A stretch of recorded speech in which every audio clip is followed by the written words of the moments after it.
Sejam muito bem-vindos ao canal. Afinal, o que somos nós? Assistam agora a segunda parte da entrevista da Priscila, onde ela responde as nossas muitas perguntas. Se você não assistiu a primeira parte, não tem problema nenhum, é só acessar o link que está disponível para você aqui em cima e também na descrição do vídeo. Corre lá, confere a primeira parte e volta aqui para fechar com chave de ouro. E se gostarem, por favor, deem um like, compartilhem com os amigos, se inscrevam no canal. Isso ajuda e muito a mensagem chegar a mais pessoas. Você vai amar. Bom proveito.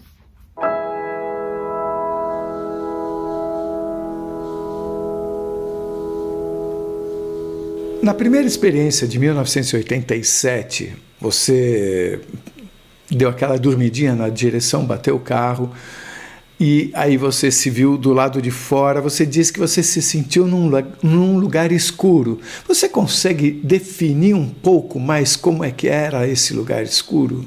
Olha, é muito estranho essa sua pergunta, agora eu pensando nisso, porque era escuro, mas eu me via, sabe? Então eu me via assim, mas era escuro. É um escuro um pouco difícil de definir, sabe? Não é, porque no escuro você não vê nada, né? Mas era um escuro que eu me via. Então eu me via flutuando ali, assim, como se eu estivesse realmente flutuando, né? Onde sem atmosfera, né? Então era isso, mas eu me via. Mas você se via como se você tivesse luz própria?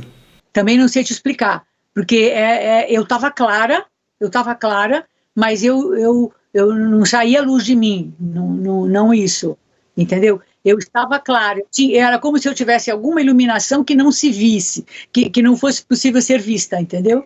Você não via o carro, você não via nada além de você mesma. Quando eu estava no escuro, quando eu caía, eu não via nada, eu só via a mim mesma e esse escuro que era imenso. A sensação é que ele era imenso, que até uma coisa engraçada que me deu a sensação de poder ter morrido, porque se eu tivesse no escuro da floresta, que havia ali uma floresta, eu saberia que era o escuro da floresta, eu estaria vendo alguma coisa. Não, eu não via nada. Eu só passei a ver o carro depois que eu vi o filmezinho que passou na minha frente, entendeu? Aí é que eu vi o carro. Esse seu corpo você viu porque você olhou para ele ou foi só uma sensação de que você tinha um corpo? Eu acho que eu cheguei a ver, sim, eu cheguei a olhar e ver, sim. E ele era como um corpo normal ou era translúcido? Então é isso que eu te falei, que eu estou te falando agora, pela primeira vez eu estou pensando, quer dizer, ele tinha uma iluminação, ele tinha uma claridade, mas não irradiava nada.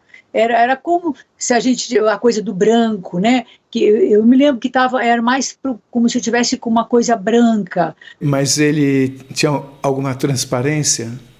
Não. Era como se fosse o meu corpo mesmo, mas com uma roupa clara. Que sentimento você tinha nesses breves momentos antes de você ver o filme da sua vida? Não tinha dor nenhuma, primeiro, não tinha nenhuma dor, era bom, eu digo assim, não era ótimo, mas era bom, não era ruim, entendeu? Então era como se eu estivesse voando mesmo ali, como se eu estivesse flutuando, e como eu tive na minha infância muitos sonhos aonde eu flutuava, então era como se eu estivesse flutuando nesses sonhos no que eu já tinha tido, entendeu? Não era uma experiência assim tão inusitada, tão diferente, era como algo que de uma certa forma eu conhecia, sabe? Depois eu vim até pensar que podia ser no astral, né? Como que eu tinha saído do corpo e estava ali no astral. Então a sensação, naquela época eu não sabia nada disso, mas a sensação era essa, era bom, não era ruim. Depois, quando você comparou essa sensação de estar flutuando com seus sonhos anteriores, você percebeu que havia algo em comum entre as duas situações, o que te fez talvez reavaliar o que teriam sido aqueles sonhos?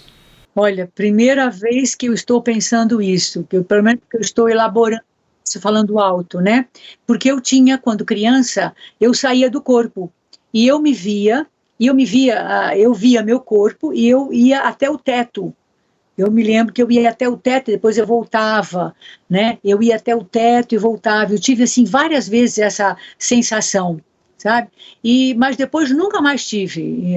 Isso é mais assim na época de criança, até, sei lá, os 10 anos, porque depois dos 12 anos eu mudei de casa, e isso foi mesmo na casa da minha infância, que foi até os 12 anos, era na fase do 8, 9, 10, assim que eu saía do corpo e me via lá no alto, até dizia para meu pai, eu estou me vendo lá no alto, eu esparramo no chão, no teto, eu esparramo no teto, era a sensação que eu tinha e que eu verbalizava na época, mas na verdade agora pela primeira vez com a sua pergunta é que eu estou fazendo uma analogia das duas coisas, mas ela era como se fosse muito menor do que o que me aconteceu, entendeu?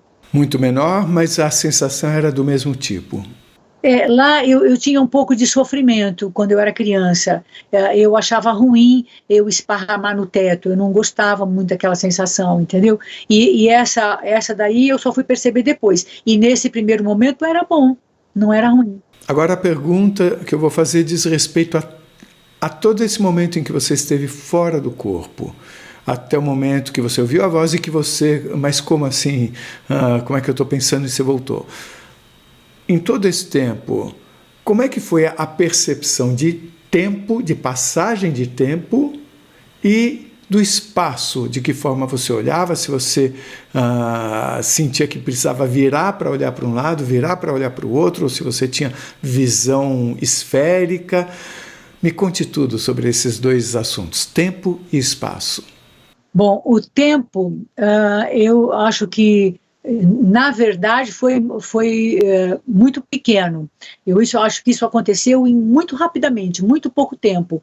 Mas ali, naquele pouco tempo, aconteceu muita coisa, né? E então, depois, quando eu comecei a entender o que era isso, era como se eu tivesse realmente podido ter ido e não voltado. Então, quer dizer, havia aquelas possibilidades ali. Naquele momento eu não tinha essa sensação, né? Mas eu estava confortável ali, mas de qualquer modo, mesmo lá, eu tinha a sensação de que era muito rápido, que aquilo acontecia de maneira muito rápida, entendeu? Do modo, porque pelo tanto que passava rápido ali as cenas todas da minha vida, eu mal tinha tempo de olhar tudo, mas tudo eu compreendia, sabe? Embora fosse tudo muito rápido, eu compreendia cada uma daquelas etapas, cada uma daqueles pedaços da minha vida, era tudo verdade, era tudo eu, entendeu? Tinha uma percepção de como se você não precisasse virar para olhar, ou não chegou a ter uma percepção desse tipo?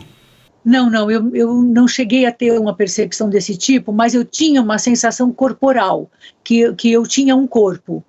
Então vamos falar do filme da sua vida. Você sentiu algum tipo de critério para escolhas das cenas que você reviu? Não, eu não tive nenhum poder sobre aquilo. Mas mesmo não tendo poder, por exemplo, foram cenas significativas, cenas de sofrimento, cenas de alegria, algum tipo de razão para aquela cena estar ali? Ou pareceu uma coisa aleatória? Não era aleatória. Eu acho que quer dizer, tinha de tudo. Isso que era interessante.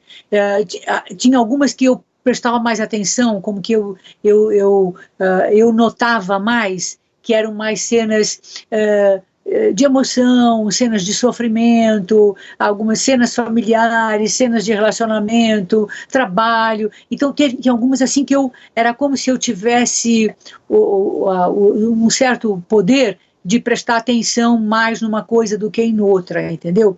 Eu queria saber se nessas cenas você tinha acesso ao sentimento das outras pessoas envolvidas na cena.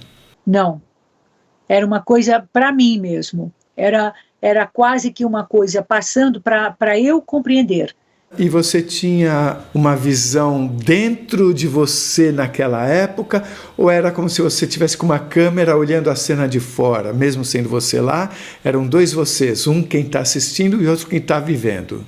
Eram duas, era a que estava vivendo e eu assistindo, mas eu tinha um certo sofrimento e uma certa cumplicidade, não sei se seria bem a palavra, mas eu tinha uma certa ai que pena isso, ai que chato isso, ai, isso foi bom. E eu tinha mais, na verdade, agora repensando, né, mais uma certa tristeza por algumas coisas que não ficaram bem resolvidas ou que geraram sofrimento e tal. Então tinha o sofrimento lá que eu via e o sofrimento deu podia ter sido diferente, podia ter feito de outra maneira, entendeu? Mas nesse momento nenhuma voz interagiu com você. Não, não. E a impressão, Carlos, era que não dava tempo, porque foi tudo muito rápido. Quando apareceram esses fotogramas dentro dos quais passavam essas cenas, esse fotograma estava integrado naquela escuridão? Não, eles eram todos muito claros, muito coloridos, muito da cor das coisas. Mas fora do fotograma, você via tipo os fotogramas aqui e em cima e abaixo desses fotogramas, o que havia? Era escuro, era o mesmo escuro. E eles ficavam, como se ficasse assim no meio, um pouquinho mais para o alto, né? E eu ia vendo tudo. E outra coisa engraçada, Carlos, é que eram anos e anos e anos, entendeu? Se houvesse tempo de prestar mais atenção, né? Eu percebi o que era, porque assim, cada coisa, eram anos de coisas. Essa sensação eu tinha, que eram muitos anos passados em cada fotograma, sabe?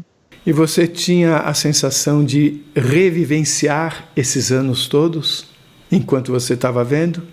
Não, era uma observação, mas tinha um sentimento, tinha um certo pesar. Mas você falou anos e anos, você sabia que eram anos e anos, ou as cenas que você viu, elas demoraram anos e anos para passarem diante de você? Não, elas passavam elas iam para trás.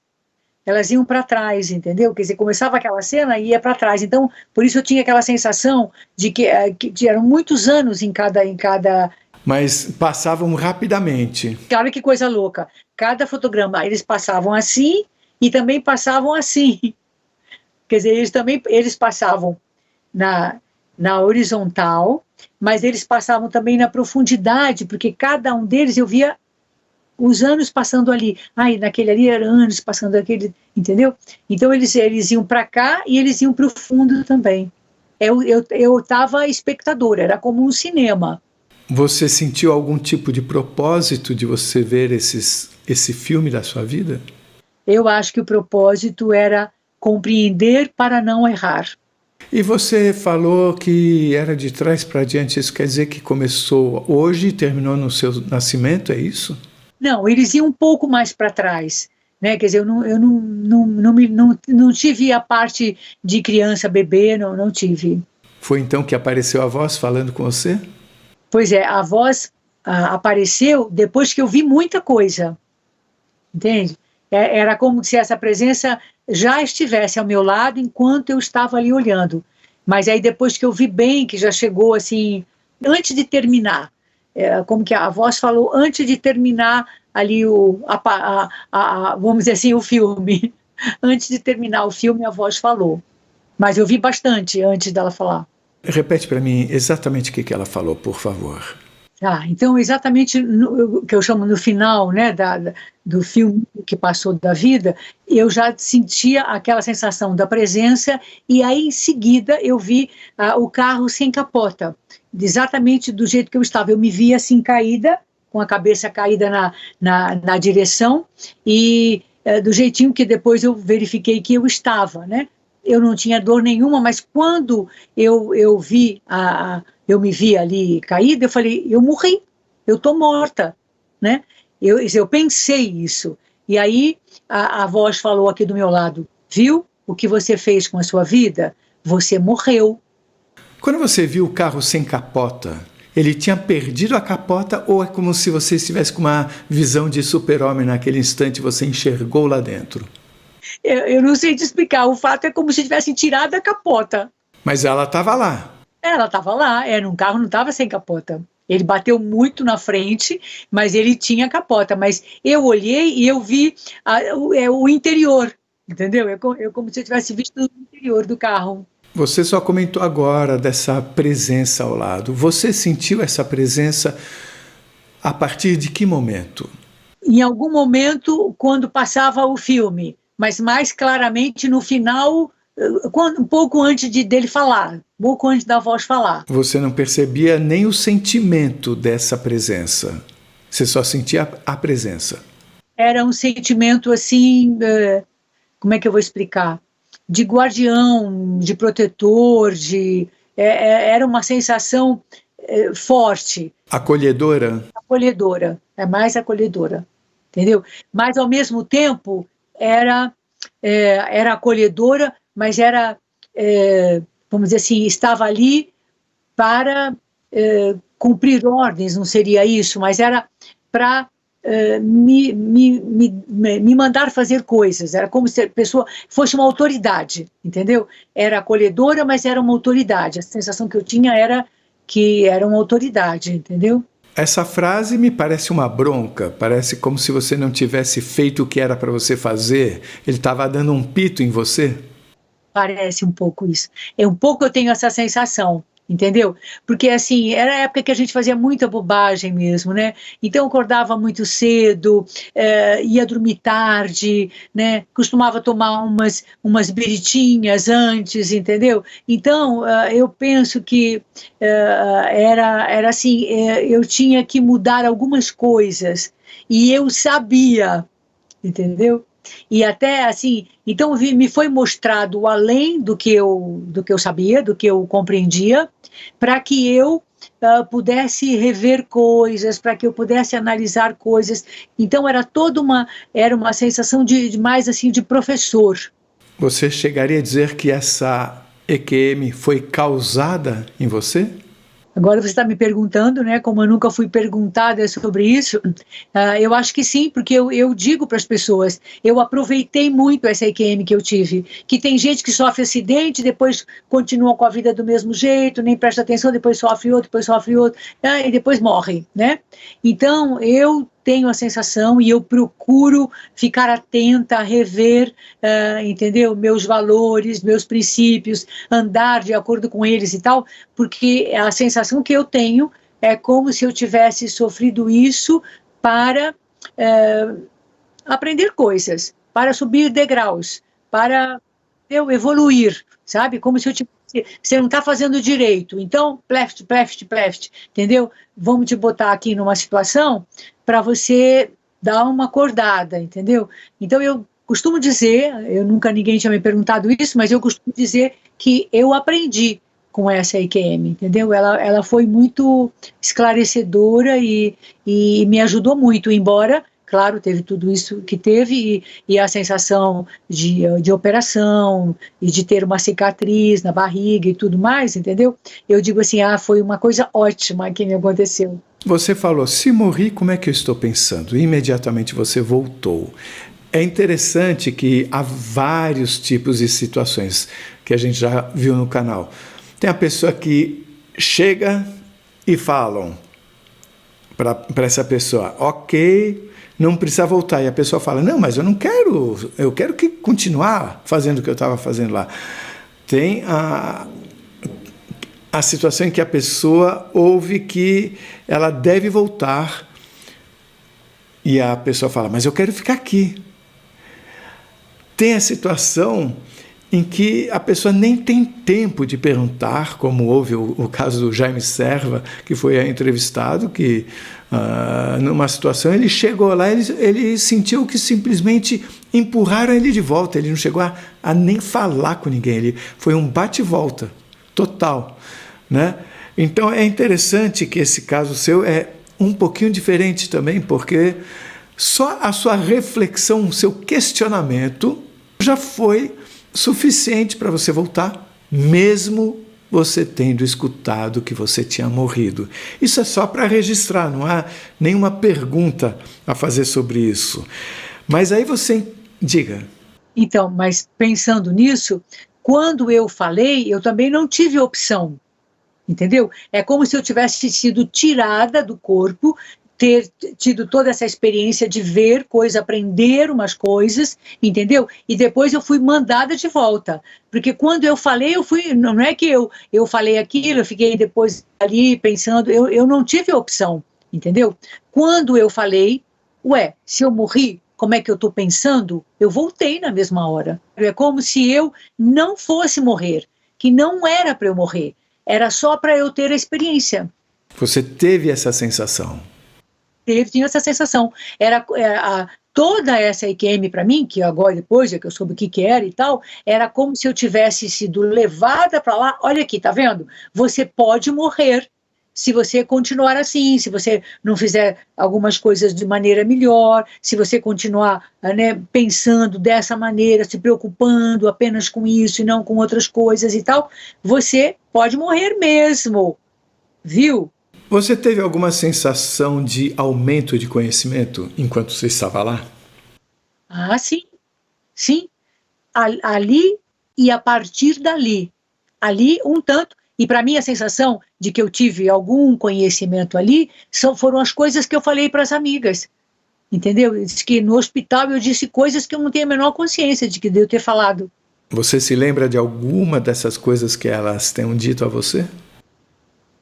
Até depois eu quis recuperar essas cartas, eu não achei mais as cartas também que essa amiga me escreveu, entendeu? É coisa que acaba ficando no tempo, né? Mas a partir dali eu mudei muito. O namorado que eu tinha eu não quis saber mais, amigos, eu mudei todos os amigos, mudou completamente a minha vida. É assim, como que esses amigos, sabe, essa coisa supérflua, essas coisas que eu estou fazendo de maneira superficial, não estão me interessando mais. Assim, eu não fiz nada para que aquilo acontecesse, mas só que eu comecei a pensar diferente. Eu lembro uma amiga falou para mim assim, eu tô com uma saudade do Rio de Janeiro e para ir pra gente ir para um bar, beber alguma coisa, jogar conversa fora. Eu falei, você desculpa, mas eu não estou mais jogando conversa fora. Então eu me lembro de ter ter dado essa resposta, sabe? Você sentiu algum impacto na sua profissão? Mudou o jeito de você escolher papéis e você se apresentar, buscar situações? Com certeza, com certeza. Eu passei a ter menos interesse por coisas que não têm muito sentido, que não querem dizer o que eu quero dizer, entendeu? Então ficou bastante difícil. Eu creio que a partir dali eu também fiquei muito diferente. É como se eu também não chamasse mais a atenção para aquelas mesmas coisas, entendeu? Claro que depois de um tempo eu voltei a fazer televisão e tal, mas é como se poucas coisas, poucos textos, poucas coisas me interessassem muito. Você abriu um canal de YouTube que se chama Priscila Camargo Conta. Eu pergunto a você, você se apresenta como uma contadora de histórias. De alguma forma isso se relaciona com a sua experiência de quase morte?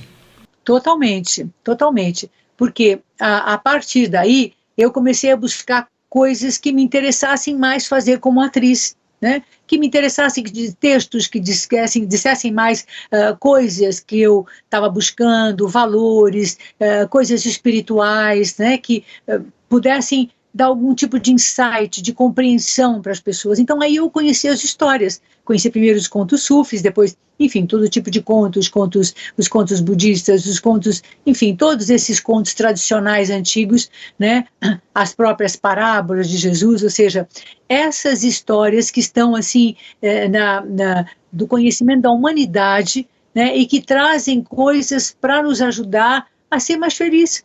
Né? Então, quer dizer, eu passei a me interessar mais pela alma humana, por coisas que tocassem a alma das pessoas, que falassem de valores, de princípios éticos e humanos, entendeu? E que pudesse ajudar as pessoas de alguma maneira como eu tinha sido ajudada.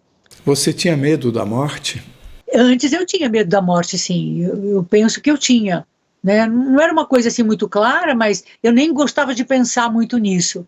Mas agora eu não tenho de maneira nenhuma. Entendeu? Porque assim, eu sei que não é ruim, né? Eu sei que lá vai ter lugares para eu ir, coisas para fazer, coisas para aprender, entendeu? Então, eu acho até estranho as pessoas terem medo da morte. Agora vamos para a segunda experiência. Você escorregou naquela pedra de Itacoatiara. Eu conheço a praia, ela é bem perigosa. São ondas lindas, mas é muito perigosa mesmo. Eu pergunto a você, você falou eu não posso morrer agora. E logo você ouve uma voz, a mesma voz que na outra situação te deu uma bronca e nessa vez te acolheu totalmente, foi direto ao ponto, faça isso para se salvar. E essa voz sabia que isso daria certo. Então, chama atenção a mudança digamos, de intenção na voz, comparando com a primeira vez, e ao mesmo tempo me impressiona muito a sabedoria da voz, porque ela tinha um conhecimento prático de uma situação material aqui, tipo, sabia que se você boiasse, você se deixasse ir para o fundo, você seria salva. Isso é impressionante para mim. Eu queria saber o seguinte, essa voz, quando ela falou boia e respira, preste atenção na respiração, né? Foi isso que ela falou, certo? Você ouviu exatamente como você ouviu na primeira vez, que era uma EQM declarada? Eu tive toda a sensação de que era a mesma voz, entendeu? Que era como se fosse, vamos dizer, se a gente quiser dar um nome, né? Um anjo da guarda, um protetor, né? Um guia protetor, um mentor espiritual, o que você quiser chamar, entendeu? Era a mesma voz. E tanto que eu conhecia aquela voz, entendeu? Então, quando ela falou, era, se eu tivesse calma, né? Ah, meu amigo, que bom que você voltou, entendeu, né? Mas claro que isso não foi possível acontecer, mas era aquela sensação de segurança, entendeu? Do mesmo modo que eu tive uma segurança lá, é isto, não está errado, você não tá indo bem aqui, vamos melhorar, entendeu? Nessa daí, a sensação era, faça isso que você se salva. Até porque eu estava assim, muito enamorada, entendeu? Eu estava assim, querendo casar, eu estava assim, encantada com essa situação amorosa e pensando, puxa, né, agora vai dar tudo certo, e aí agora eu vou morrer, entendeu? Não, agora não, ainda não. Né? Então, eu penso que teve essa coisa, então, mais do que nunca eu obedeci. Bom, eu sou muito obediente espiritualmente, né, claro, e naquele momento eu obedeci completamente, tanto como eu falei para o guarda, né, tudo que o senhor falar eu faço, né, então, assim, na hora do sufoco, eu sou muitíssimo obediente. Então, eu fiz isso, eu simplesmente obedeci, entendeu? É interessante. Porque o próprio conceito de experiência de quase morte é uma coisa não muito bem definida. Porque, por exemplo, quando uma pessoa está no hospital, teve uma parada cardíaca constatada e tudo mais, ok. Foi daí que surgiu o conceito de EQM. Mas em muitas situações que não ocorrem dentro de um hospital, você não tem exatamente como definir em que momento, se é que ocorreu a morte clínica. Mas as características são as mesmas, exatamente as mesmas. E quando a gente compara as suas duas situações, a primeira, um acidente onde de fato você estava muito mal, né? A outra situação, você estava com medo do que poderia acontecer. E esse medo te levou para uma mesma situação. E volto aqui a afirmar que tem uma médica canadense, que é a doutora Yvonne Kayson, que teve uma EQM recém-formada na medicina, uma EQM maravilhosa que é relatada nesse canal, e que ela passou a dedicar a vida dela à compreensão do que são os EQMs, e hoje ela diz que as experiências de quase morte podem surgir nas mais variadas situações, inclusive do nada.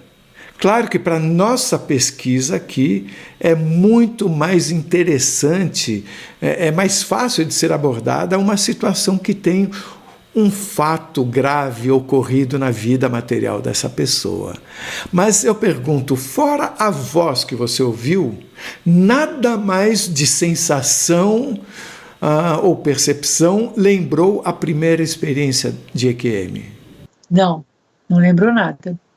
Foi mesmo apenas a voz mesmo. Você falou de uma experiência de entrega profunda. Também é uma coisa que eu digo assim que eu sou muito abençoada, sabe? Porque os dois acidentes me levaram para compreensões profundas, né? Então, por exemplo, fora essa coisa de ouvir a voz de novo, de obedecer e ter dado tudo certo, né? E aí essa experiência eu relatei muito sobre isso, essa experiência de entrega profunda que eu nunca tive igual, entendeu? Às vezes eu tento voltar àquela mesma sensação, né? Mas eu penso que, eu até diria que foi por conta, isso foi uma das coisas que me botaram nessa situação, para eu ter essa experiência. Mas o que significa botaram nessa situação? Você ouviu a voz antes disso, certo? Você ouviu a voz antes disso acontecer, de você ter esse pensamento, essa entrega profunda. Claro, não, mas eu digo assim, a queda, né? De eu ter caído no mar, né? Eu digo assim, eu ter sido colocada nessa situação, de ter sido essa queda e tudo, penso que, né, me colocaram para eu poder ter essa experiência de entrega mesmo, né? Essa sensação de entrega profunda se relaciona de alguma forma com alguma sensação da EQM?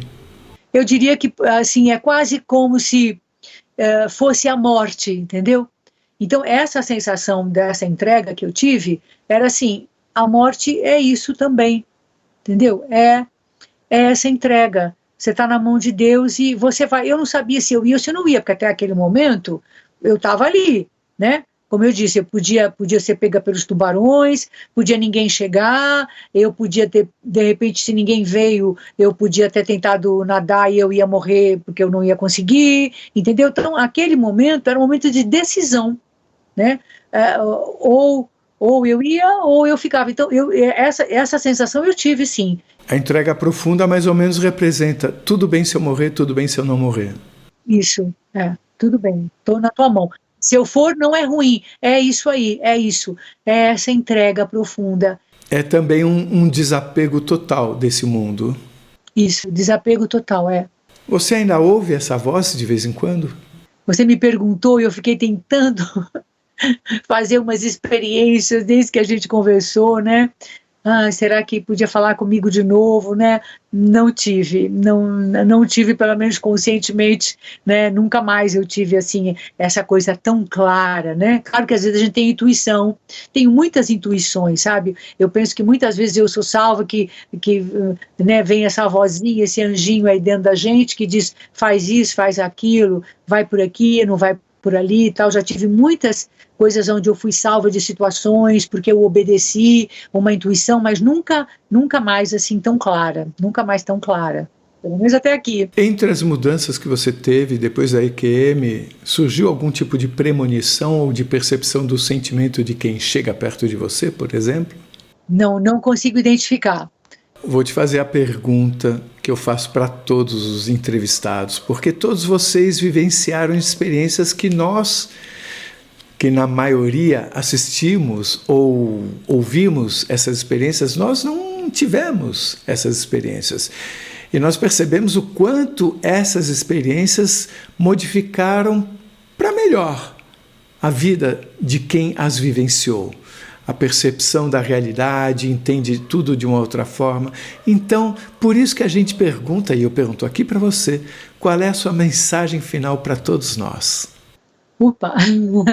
Isso da mensagem é uma coisa forte. A sensação que eu tenho é que nós vivemos vidas após vidas, que é até uma coisa assim diferente até do que o catolicismo diz, né? Mas eu acho que não é diferente do que o Jesus dizia, né? Que a gente está nessa experiência de vida após vida. A gente morre, mas não morre. A gente está aqui vivendo muitas e muitas experiências e cada vez você vai aprendendo coisas que depois você vai usar a nível de quintessência na próxima vida, não que você vá lembrar, né? Não que você vá ter agora, da minha vida, às vezes a pessoa pode lembrar, mas não isso. Então, ou seja, aqui é experiência e você tem que fazer o melhor que você puder. Independente da pessoa acreditar ou não, em vida passada, em reencarnação, entendeu? A vida é você fazer o melhor agora, né? Você ser o máximo de caridoso, você ajudar as pessoas, você viver de maneira honrada, né? De maneira valorosa. Então, eu penso que essas experiências elas só vieram trazer para mim cada vez mais isso e tornar a vida útil, sabe? Então, isso eu tenho um pouco de ansiedade, né? De cada vez tornar minha vida mais útil. Então, para mim, é como uma missão ser contadora de histórias, ser atriz também, né? Mas ser contadora de histórias vai um pouco mais profundo nisso, porque aonde eu posso escolher as histórias, onde eu posso escolher os textos e onde eu posso passar alguma coisa. Então, eu penso que cada um deve encontrar a sua missão, sabe? Qual é a sua missão? O que você tem? O que você pode fazer de bom nesse mundo? Todas as missões são válidas, sabe? Então eu penso que é você tornar a sua vida útil e fazer o melhor possível. Então aí você está no caminho certo. Se você começa a desviar muito e ficar muito distraído e ficar muito materialista, sabe? Porque o que eu penso é que essa vida é espiritual, ela não é material. Embora a gente precise muito da matéria, né? Mas essa vida é espiritual, não é material. Se você gostou, por favor, se inscreva no nosso canal, dê likes, faça comentários, compartilhe com seus amigos, toca o sininho que assim você sempre fica sabendo quando chega vídeo novo saído do forno. E se você tem alguma dúvida ou passou por uma EQM e gostaria de compartilhar a sua história com o mundo, por favor, nos escreva. O nosso e-mail é afinal.oquesomosnós@gmail.com. Essa é uma nova fronteira do conhecimento humano. Vamos juntos atravessá-la?